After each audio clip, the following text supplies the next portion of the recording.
We have this question work वाले chapter से है। A boy pulls an object by applying a force F 50 newtons, the horizontal displacement is 2 meters. इसके साथ figure भी है, वो मैं फिगर बना देता हूं। सपोज ब्लैक पेन से बनाता हूं। सपोज एक ऑब्जेक्ट है, this is on object, okay, and this is the horizontal line, ये ग्राउंड है फॉर एग्जांपल, और बॉय जो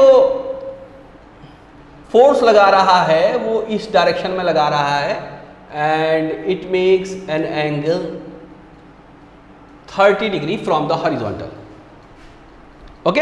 ए boy pulls an object by applying a force 50 newton. Force कितनी है? 50 न्यूटन फोर्स लगा रहा है एक लड़का। The horizontal displacement is 2 meter. इस फोर्स की वजह से ये 2 मीटर तक आगे खिसक जाता है किसी पर्टिकुलर टाइम में, okay, 2 meter. The force F makes an angle of 30 degree with the horizontal. Calculate the work done. Work done किसके बराबर होगा? तो वर्क डन होता, अब इस वाली केस में वर्क डन हम कैसे निकालेंगे?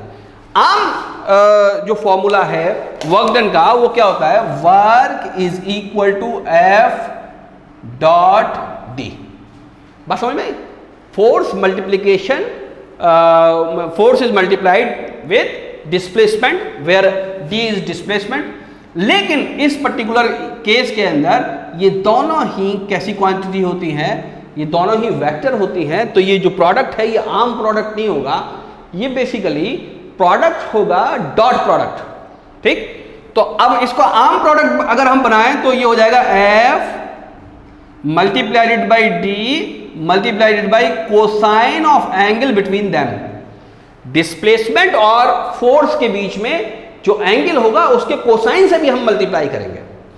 अगर फॉर एग्जांपल ये जो ब्लॉक होता, इसको इसी डायरेक्शन में फोर्स लग रही होती और इसी डायरेक्शन में इसका डिस्प्लेसमेंट होता, तो एंगल कितना हो जाता? फोर्स और डिस्प्लेसमेंट के बीच में 0 हो जाता। कॉस 0 होता है 1, तो आप फोर्स को डायरेक्ट डिस्प्लेसमेंट से मल्टीप्लाई कर देते हैं, ओके। लेकिन इस वाले पर्टिकुलर केस में इस ऑब्जेक्ट को एक पर्टिकुलर एंगल पर पुल किया जा रहा है, बात समझ में? 50 न्यूटन से, और डिस्प्लेसमेंट का जो डायरेक्शन है वो हॉरिजॉन्टल में होगा, जाहिर सी बात है।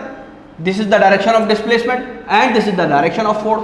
तो वर्क डन कितना होगा? इस 2 मीटर तक इसको चले जाने में या खींचने में वर्क डन कितना होगा? वर्क डन हो जाएगा फोर्स इज 50 और डिस्प्लेसमेंट कितना है? Displacement is 2 and cosine of 30। बात समझ में? Cosine of 30। कोसाइन ऑफ 30 किसके बराबर होता है? √3/2 होता है। 5 into 2 ये 10 हो गया, 100 हो गया, और √3/2 होता है कोसाइन 30। तो कितना हो गया? 50/√3। ये फोर्स न्यूटन में है, डिस्प्लेसमेंट मीटर में है, तो न्यूटन मीटर, और न्यूटन मीटर को हम जूल लिख सकते हैं। और आंसर हमारे पास क्या अवेलेबल है? 50√3। Yes, B is the answer, okay. तो in that way we can calculate this question.